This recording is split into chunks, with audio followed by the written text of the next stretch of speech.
오늘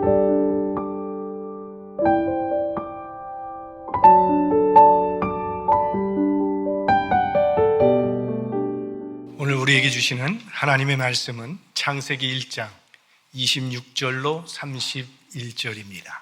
저와 여러분이 교독하겠습니다. 하나님이 가라사대 우리의 형상을 따라 우리의 모양대로 우리가 사람을 만들고 그로 바다의 고기와 공중의 새와 육축과 온 땅과 땅에 기는 모든 것을 다스리게 하자 하시고, 하나님이 자기 형상 곧 하나님의 형상대로 사람을 창조하시되 남자와 여자를 창조하시고 하나님이 그들에게 복을 주시며 그들에게 이르시되 생육하고 번성하여 땅에 충만하라.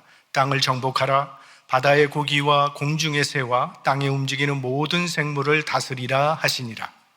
하나님이 가라사대 내가 온 지면에 씨 맺는 모든 채소와 씨 가진 열매 맺는 모든 나무를 너희에게 주노니 너희 식물이 되리라. 또 땅의 모든 짐승과 공중의 모든 새와 생명이 있어 땅에 기는 모든 것에게는 내가 모든 푸른 풀을 식물로 주노라 하시니 그대로 되니라. 하나님이 그 지으신 모든 것을 보시니 보시기에 심히 좋았더라. 저녁이 되며 아침이 되니 이는 여섯째 날이니라. 아멘. 우리가 창세기 1장을 읽어보면 하나님의 천지 창조는 치밀한 설계를 따라서 차례대로 진행되었음을 알 수가 있습니다. 첫째 날에는 빛을 만드셨습니다. 그리고 그 짝인 넷째 날에는 빛과 관계된 해와 달과 별을 만드셨습니다. 둘째 날에는 하늘과 바다를 만드셨습니다. 그리고 둘째 날의 짝이 되는 다섯째 날에는 하늘을 나는 새와 바다의 물고기를 만드셨습니다. 셋째 날에는 땅을 만드셨고 그 짝인 여섯째 날에는 땅에서 사는 모든 동물들을 만드셨고 또한 사람을 만드셨습니다. 이처럼 하나님께서는 어떠한 설계에 따라서 차근차근히 천지 만물을 지으신 것입니다. 그리고 그 창조의 절정으로 사람을 만드셨습니다. 빛을 만드시고 해와 달과 별을 만드시고 하늘과 땅을 만드시고 또 공중에 나는 새와 바다의 물고기와 동물들 모든 만물을 다 준비해 놓으신 후에 마지막으로 사람을 만드신 것입니다. 가장 소중한 것을 가장 마지막에 창조하신 것입니다. 우리 부모들이 자녀를 낳을 때, 아기를 낳을 때 무조건 낳지 않지 않습니까? 먼저 준비를 합니다. 태어날 아이를 맞이할 준비, 기저귀도 사놓고 우유병도 준비하고 배냇저고리도 준비하고 욕조, 카시트 여러 가지를 다 준비한 다음에 마지막에 부족함이 없도록 다 준비를 거친 후에 그 다음에 아이를 낳습니다. 하나님도 5일 동안 우리 인간들이 살 수 있는 환경을 완벽하게 다 준비해 놓으신 후에 마지막 날 우리 인간을 창조하신 것입니다. 그러니까 결국 하나님께서는 우리 인간을 위해서 우주 만물을 창조하신 것이죠. 창조의 중심은 인간입니다. 우리 부모님들이 자녀들의 생일이나 또 크리스마스 때가 되면 자녀들을 위해서 선물을 준비하는데 아마 억지로 준비하는 분은 없을 겁니다. 자녀가 그 선물 포장지를 찢으면서 좋아할 그 모습을 떠올리면서 기쁨으로 선물을 준비하게 되고 또 그 선물을 받았을 때 기뻐하는 그 아이를 보면 부모의 마음이 더 기쁜 것처럼 하나님께서도 이 세상을 만드실 때 하나님이 만드신 이 세상을 보고 좋아할 우리 인간을 떠올리시면서 그렇게 준비하셨다는 겁니다. 그래서 그랜드 캐년을 보면 우리 사람들이 좋아할 것을 아시고 그렇게 만들어 주셨고 요세미티도 옐로우스톤도 우리 인간들이 보고 감탄할 것을 하나님께서 기대하시면서 그렇게 준비하셨다는 거예요. 그런 눈으로 세상을 바라보기 시작하면 이 우주 만물 속에는 우리를 향한 하나님의 사랑이 충만함을 느낄 수가 있습니다. 하늘만 봐도 하나님의 사랑이 느껴지는 거고 바다를 가도 하나님의 사랑이 거기 있고 산에 올라가도 하나님의 사랑이 느껴지고 길거리에 한 송이 꽃만 봐도 하나님의 사랑이 느껴집니다. 어디를 가나 아름다운 풍경을 보면 하나님을 찬양하게 되고 어떤 환경 가운데서도 하나님의 변치 않는 사랑을 발견할 수 있는 능력이 생기게 되는 거죠. 사실 태양은 불덩어리가 아닙니까? 그러나 태양과 지구의 거리가 적당한 거리에 있기 때문에 우리는 태양의 에너지를 근원으로 살아가고 있습니다. 또 공기가 지구를 에워싸고 있기 때문에 태양빛을 적당히 차단해 줍니다. 또한 보온 역할을 해서 낮에는 너무 덥지 않도록, 또 밤에는 너무 춥지 않도록 보호하는 역할을 해줍니다. 달에는 공기가 없기 때문에 낮과 밤의 온도차가 200도 이상 나는 것이죠. 사람이 살 수가 없습니다. 우리 피부암의 주 원인은 자외선 때문이라고 하는데, 태양에서 오는 자외선을 우리 오존층이 잘 차단해주고 있기 때문에 우리 피부가 보호되고 있는 것입니다. 하나님은 우주 만물을 우리 인간들에게 가장 유익하게 그리고 가장 알맞도록 창조하신 것입니다.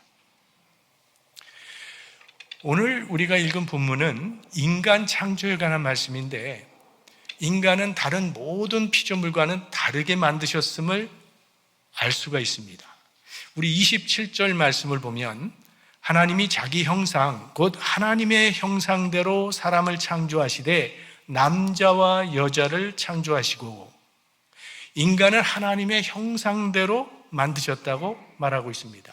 그러니까 인간은 다른 피조물과는 다른 아주 독특한 존재라는 것입니다. 왜냐하면 우리는 하나님의 형상대로 지음받았기 때문입니다. 하나님의 형상이란 이 단어의 본래적 의미를 보면 그림자라고 하는 뜻입니다. 그러니까 하나님과 닮은 꼴로 우리를 지으셨다는 말인데, 그래서 모든 인간은 존엄한 것입니다. 우리 인간에게는 신의 성품이 있는 존재이기 때문에 모든 인간은 존엄합니다. 그러므로 사람을 외모로 판단해서는 안 됩니다. 경제적인 가치로 그 사람을 판단해서는 안 되고, 사회적 지위를 보고 판단해서도 안 됩니다. 인종차별해서는 안 되는 것이고, 인간을 학대하거나 인간을 경제적인 수단으로 삼지 말아야 합니다. 모든 인간은 하나님의 형상을 받은 자답게 대접을 받아야 하고, 또 대접하며 사는 세상이 될 수 있도록 서로 힘써야 합니다. 그런데 하나님의 형상대로 창조하셨다고 하는데, 도대체 하나님의 형상이란 무엇을 말하는 것일까요? 여기에 대해서는 아직까지도 의견의 일치나 정답이 없습니다. 왜냐하면 이 부분에 대해서 성경이 더 이상 설명해 주지 않고 있기 때문입니다. 그러나 제한적이긴 하지만 본문에서 어느 정도 이 하나님의 형상이 무엇인가를 추측할 수 있는 힌트가 주어져 있습니다. 26절 말씀에 보면 하나님이 가라사대 우리의 형상을 따라 우리의 모양대로 우리가 사람을 만들고 그로 바다의 고기와 공중의 새와 육축과 온 땅과 땅에 기는 모든 것을 다스리게 하자 하시고, 여기 하나님의 형상을 설명해 주고 있는데 우리라고 하는 복수형을 3번이나 반복해서 사용하고 있습니다. 우리의 형상을 따라 우리의 모양대로 우리가 사람을 만들고, 이렇게 되어 있어요. 그냥 우리의 형상대로 사람을 만들자 하면 될 것을 이처럼 우리라는 말을 한 문장 속에서 3번이나 반복하고 있다는 것은 강조하고자 하는 의도입니다. 여기에 하나님의 형상의 본질이 있는 것으로 이해합니다. 하나님을 우리라는 복수형으로 표현한 것은 삼위일체를 암시하는 것입니다. 우리가 삼위일체의 그 신비를 다 이해할 수는 없지만 삼위일체의 핵심은 독립된 세 존재라는 것입니다. 성부 하나님과 성자 하나님과 성령 하나님은 모두 독자적인 존재입니다. 그러나 그분의 능력과 속성에서 세 분은 동일하십니다. 거기는 우열도 없고 차별도 없습니다. 그래서 속성적인 면에서 세 분은 한 분이십니다. 그리고 관계적인 면에서 세 분은 한 분이십니다. 관계에 있어서 한 분이라는 것은 이 성부, 성자, 성령 하나님의 연합이 너무나 밀접하게 긴밀하게 연합되어 있기 때문에 구별할 수 없다라는 그런 개념입니다. 이것을 하나님의 사회라고 말합니다. 바로 이 사회성, 이것이 인간이 받은 하나님의 형상 중에 하나입니다. 우리는 어릴 때부터 학교에서 배우기를 인간은 사회적 동물이라고 배웠어요. 인간이 사회적 존재가 될 수 있었던 것은 하나님이 사회적 존재이시기 때문입니다. 하나님은 홀로 계신 분이 아니라 성부와 성자와 성령으로 사회를 이루고 계십니다. 그래서 우리 인간도 홀로 존재하는 것이 아니라 더불어 함께 존재하는 관계적 존재로 지음을 받은 것입니다. 그래서 27절 아까 그 말씀에 보면 사람을 남자와 여자로 창조하셨다, 복수로 창조하셨다고 되어 있어요. 인간을 관계적 존재로 만드셨다는 것입니다. 그래서 가정을 이루게 하시고 이웃들과 관계 속에서 살아가게 하셨습니다. 왜 하나님께서 우리 인간을 관계적 존재로 만드셨을까요? 관계 속에서만 사랑을 배울 수 있고 관계 속에서만 나눌 수 있기 때문입니다. 사랑하려면 대상이 필요하죠. 혼자서는 사랑할 수 없습니다. 그래서 우리를 사회적 존재로 지으신 것이에요. 그리고 그 사랑을 통해서 사랑이신 하나님을 닮아가게 하신 것입니다. 성부와 성자와 성령은 사랑의 관계 속에서 존재하고 계십니다. 요한일서 4장 7절 8절 말씀은 사랑하는 자들아 우리가 서로 사랑하자. 사랑은 하나님께 속한 것이니 사랑하는 자마다 하나님께로 나서 하나님을 알고 사랑하지 아니하는 자는 하나님을 알지 못하나니 이는 하나님은 사랑이심이라. 사랑은 하나님의 본질이고 하나님의 속성입니다. 하나님이 사랑이시기 때문에 하나님의 형상대로 지음받은 인간은 사랑을 주고 사랑을 받을 때 가장 행복하도록 그렇게 지음받은 것입니다. 그러니까 하나님은 인간을 사랑하며 살아가도록 창조하셨다는 거예요. 그러나 죄로 말미암아 우리 인간들은 이 하나님의 온전한 형상을 상실해버린 것입니다. 그래서 하나님의 사랑과 인간의 사랑은 차이가 생긴 것이고 거리가 생겼어요. 하나님의 사랑은 아가페의 사랑입니다. 그런데 우리 인간들의 사랑은 이기적인 사랑입니다. 이 세상에서 가장 고귀한 사랑의 모습은 모성애에서 찾아볼 수 있을 것입니다. 모성애가 왜 그렇게 강한 것이죠? 자기 자식이기 때문에, 자기 분신이기 때문에. 만약에 내 자식이 아닌 다른 가정의 자식도 내 자식처럼 우리가 사랑할 수 있다면 그 사랑이야말로 정말 하나님의 사랑과 비슷한 사랑이 될 것입니다. 그런데 인간은 그렇게 하진 못합니다. 우리는 이기적입니다. 그래서 우리가 사랑한다고 하지만 그 사랑에 참여할 수 있는 사람이 제한되어 있다는 것입니다. 그러나 하나님의 사랑은 누구나 참여할 수 있는 사랑이기 때문에 아가페라고 부릅니다. 만약 하나님이 인간을 제한적으로 사랑하신다면 우리 중에 누가 하나님의 사랑에 참여할 수 있겠습니까? 하나님의 사랑은 우리가 죄인 되었을 때도 변함이 없는 사랑이기 때문에 우리는 다시 돌아와 그 사랑 안에 거할 수 있는 것이죠. 그 돌아온 탕자를 맞아주는 그 아버지의 모습은 바로 하나님의 사랑의 폭이 얼마나 큰 것인가를 우리에게 설명해 주는 그런 이야기입니다. 종종 세상 사람들이 그런 말을 해요. 하나님이 계시다고? 그럼 하나님 보여달라고. 그런 말을 하는데 성경에 하나님을 보여줄 수 있는 길을 제시하고 있습니다. 요한일서 4장 12절 말씀. 어느 때나 하나님을 본 사람이 없으되 만일 우리가 서로 사랑하면 하나님이 우리 안에 거하시고 그의 사랑이 우리 안에 온전히 이루느니라. 서로 사랑하는 것이에요. 서로 사랑하면 우리 가운데 하나님이 보이게 된다고 말씀하고 있는 것입니다. 그런데 현실은 어떻습니까? 1만 달란트 빚을 탕감받은 우리들이 100데나리온 빚진 자를 감옥에 보내는 그 모습이 실제 우리의 모습이라는 것입니다. 그래서 우리들은 기도하지 않습니까? 하나님, 제겐 사랑이 없습니다. 사랑할 수 있도록 도와주세요. 맞습니다. 그렇게 기도해야 합니다. 우리는 이기적이고 자기중심적인 사람이기 때문에 사랑할 수 있게 해달라고 기도해야 합니다. 하지만 동시에 우리는 사랑이 이미 우리 안에 있음도 알아야 합니다. 예수 그리스도가 바로 사랑이기 때문입니다. 예수님이 우리 안에 계시다면 우리 안에도 사랑이 있는 것이고 사랑할 수 있다는 것입니다. 사랑의 원천은 예수 그리스도. 우리가 이 예수님의 사랑으로 충만해지면 우리도 주님처럼 사랑할 수 있게 되는 것입니다. 내가 사랑하고 싶지만 사랑할 수 없는 그 사람도 예수 그리스도의 사랑으로 내 가운데 충만해지게 되면 그 예수님으로부터 사랑의 능력을 받아서 사랑할 수 있게 되는 것입니다. 자, 하나님의 사회는 사랑으로 존재한다고 했는데 이 하나님의 사회에 또 하나의 특징이 있다면 하나됨입니다. 하나됨. 하나님은 하나 되는 것을 기뻐하십니다. 시편 133편 1절 말씀, 형제가 연합하여 동거함이 어찌 그리 선하고 아름다운고.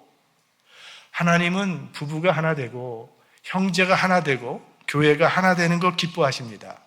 왜냐하면 성부, 성자, 성령이 하나인 것처럼 하나님의 속성이 하나이기 때문입니다. 그래서 우리 인간은 하나님과의 관계에서 화목을 이루고 인간과의 관계에서 화목을 이루고 만물과의 관계에서 화목하는 것이 하나님의 뜻이에요. 그리고 그것이 본래 에덴 동산의 모습이었습니다. 그러나 지금 세상은 그렇지 않습니다. 죄로 인해서 온 세상이 저주 아래 있게 되었기 때문에. 그래서 이 자연이, 우리 사람을 위해서 만들어진 자연이 이제는 인간에게 적대적입니다. 빈번하게 자연재해가 일어나서 많은 인명피해가 일어나고 있습니다. 우리 인간도 자연에 대해서 적대적입니다.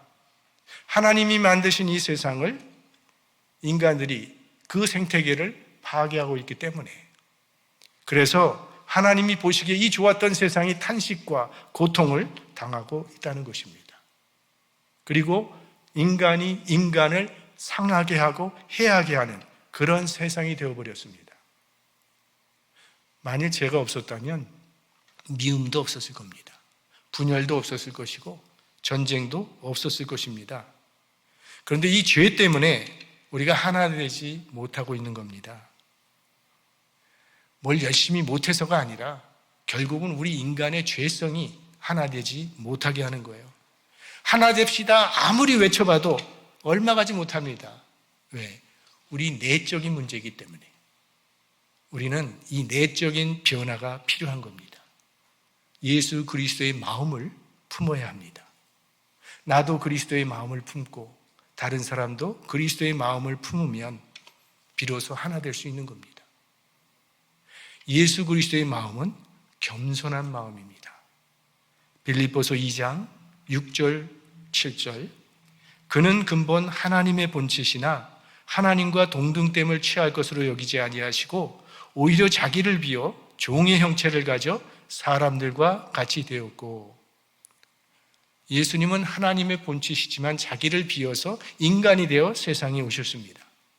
그것도 가장 낮은 베들레헴 마구간에서 태어나셨고 나사렛 촌동네에 목수 생활을 하셨고 가난한 자와 병든 자와 소외된 자와 함께 하시고 어부와 세리 출신들을 제자로 부르셨고 그들의 발까지 씻기셨습니다. 예수님의 마음은 겸손한 마음입니다. 교만한 곳에는 절대 하나됨이 없습니다. 교만은 분열을 가져오지만 겸손은 하나 되게 합니다. 우리가 예수 그리스도의 이 겸손한 마음을 품을 때 너와 내가 하나 될 수 있고 또 교회가 하나 될 수 있는 것이죠. 자, 하나님의 형상의 첫 번째로 사회성을 말씀드렸고 그 사회 안에는 사랑과 하나됨이 있다는 말씀을 드렸습니다. 하나님의 형상에 대한 또 하나의 힌트를 제공하는 단어가 나오는데 그게 다스린다라고 하는 단어입니다. 28절 말씀을 보면 하나님이 그들에게 복을 주시며 그들에게 이르시되 생육하고 번성하여 땅에 충만하라. 땅을 정복하라. 바다의 고기와 공중의 새와 땅에 움직이는 모든 생물을 다스리라 하시니라. 하나님께서 인간을 다스리는 존재로 만드셨고 다스리는 사명을 우리에게 주셨다는 거예요. 다스릴 수 있는 존재로 만드셨다는 것은 책임적인 존재로 만드셨다는 뜻입니다. 다스린다는 것은 책임을 진다는 말입니다. 다스리는 사람을 책임을 져야 합니다. 지금 사람들이 하는 일들이 매우 다양하죠. 수만 가지의 직종에서 저마다 자기 일에 열중하고 있습니다. 그런데 그 많은 일 속에서 없어서는 안 될 조건이 있는데 그것이 책임의식입니다. 만약 어떤 사람이 일에 임할 때 이 책임의식이 없이 임하게 된다면 다른 사람에게 손해를 끼칠 뿐만이 아니라 더 발전해 나가면 사회의 악으로 발전되게 됩니다. 농부가 농사를 하는데 농약을 굉장히 많이 뿌려서 자기 가족에게는 절대로 자기가 농사한 채소를 먹지 못하게 하고 시장에 팔기만 한다면 그 농부는 무책임한 행동을 하고 있는 것입니다. 자동차 공장 사장이 자기 가족에게는 절대 우리가 만든 자동차는 타면 안 된다고 말한다면 그 기업은 도덕적 책임을 다하지 못하고 있는 것입니다. 우리는 가정에서 남편으로서의 책임이 있고 또 아내로서의 책임이 있습니다. 사회에서는 사회인으로서의 책임이 있고 교회에서는 교인으로의 책임이 있습니다. 남편은 아내에게 그리고 아내는 남편에게 책임을 다할 줄 아는 관계가 될 때 행복한 가정이 될 수 있는 것처럼 우리 모두는 우리가 있는 그 자리에서 주어진 일을 책임 있게 감당할 때 좋고 건강한 사회가 되는 것입니다.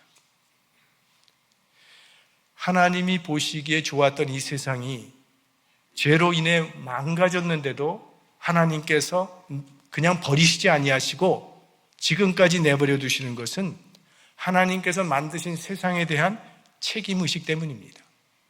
죄로 말미암아 타락한 인간에게 최후의 심판을 선언하시기보다는 독생자를 보내심으로 회복시키시는 것도 하나님의 책임의식 때문입니다. 책임성, 이것이 우리 인간이 받은 하나님의 형상 중에 하나입니다. 우리가 하나님의 형상을 받은 하나님의 자녀라면 책임을 다하는 존재가 되어야 합니다. 얼마나 많은 사람들이 책임지지 못하는 인생을 살아가고 있습니까? 자기 말을 책임지지 못하고 자기 행동에 책임지지 못하고 약속을 해도 책임지지 못하고 있습니다.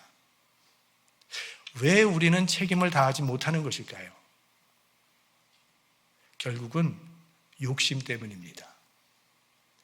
선악과는 따먹지 말라고 하나님께서 말씀하셨음에도 불구하고 아담과 하와는 하나님같이 되고 싶은 욕심 때문에 그 선악과를 따먹었습니다. 네가 왜 선악과를 따먹었냐 하나님께서 아담에게 물었을 때 아담은 하나님이 나를 위해서 지어주신 하와 때문에 따먹었다고 핑계했습니다. 책임을 회피하는 것은 타락한 인간의 전형적인 모습입니다. 우리 인간은 도덕적인 책임을 져야 하는 존재입니다. 그것이 율법을 주신 이유입니다. 살인하지 말라 하셨고 간음하지 말라 하셨고 도적질하지 말라 하셨고 거짓 증거하지 말라 하셨습니다. 이런 율법은 우리를 도덕적인 책임적인 존재로 만들기 위해서 하나님께서 우리에게 주신 율법입니다.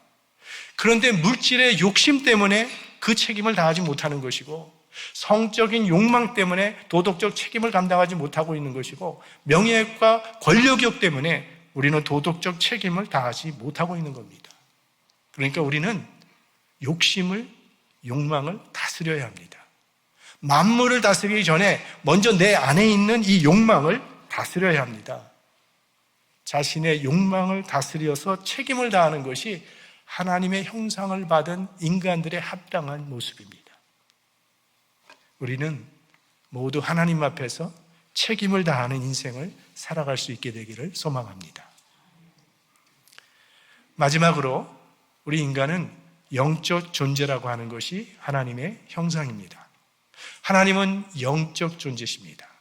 요한복음 4장 24절 하나님은 영이시니 예배하는 자가 신령과 진정으로 예배할지니라. 하나님은 영이시기 때문에 하나님의 형상을 받은 우리 인간들도 영적인 존재입니다. 하나님께서 인간을 영적 존재로 만드셨다고 하는 것은 하나님과 교제하는 존재로 만드셨다는 그런 뜻입니다. 교제하기 위해서, 코이노니아를 위해서 하나님께서 우리 인간을 영적 존재로 만드신 것입니다. 동물들과는 하나님과 코이노니아가 이루어지지 않습니다. 우리 인간도 동물과는 교제할 수 없습니다. 하나님과 인간은 교제하기 위해서 하나님께서 인간을 영적 존재로 만드셨고 그런 교제가 이루어지고 있었는데 에덴 동산에서, 그러나 그 교제가 인간의 죄로 말미암아 단절된 겁니다. 이 죄로 인해서 단절됐던 교제를, 이 관계를 예수 그리스도께서 십자가에서 회복시켜 주신 것이 바로 구원입니다. 그래서 이제 우리들은 예배를 통해서 다시 하나님과 교제할 수 있는 그런 관계가 이루어지게 된 거죠. 예배를 통해서 하나님의 임재를 경험하고 하나님과 교제할 때 우리는 참된 만족과 행복을 얻게 됩니다. 왜냐하면 우리는 영적 존재이기 때문에. 예수님께서 어리석은 부자에 대한 이야기를 하셨습니다. 어떤 사람이 농사를 지었는데 대풍, 큰 풍년을 맞이하게 돼서 아무래도 지금 있는 곡간으로는 부족하겠다 해서 그 헌 곡간을 헐고 아주 새 곡간을 크게 지었습니다. 그리고 그의 수확한 그 풍성한 소출을 넉넉하게 곡간 속에 다 쌓아뒀다고 했습니다. 보니 여러 해 먹고 살 것이 넉넉해졌어요. 그러니까 아주 행복에 겨워서 스스로에게 말했다고 했습니다. 내 영혼아, 여러 해 쓸 물건을 많이 쌓아두었으니 평안히 쉬고 먹고 마시고 즐거워하자. 이 사람은 자신의 넉넉한 소유가 자기 영혼까지 평안을 줄 것이라 생각했다는 겁니다. 육의 양식이 영혼까지 만족시켜 줄 수 있다고 착각을 했다는 그런 얘기입니다. 그래서 하나님께서 그를 어리석은 자라고 부르신 겁니다. 육체는 육의 양식이 필요한 것처럼 영적인 존재인 인간에게는 영의 양식이 필요합니다. 그래서 영이신 하나님과 교제가 이루어질 때 거기에서 진정한 만족을 얻게 되는 것입니다.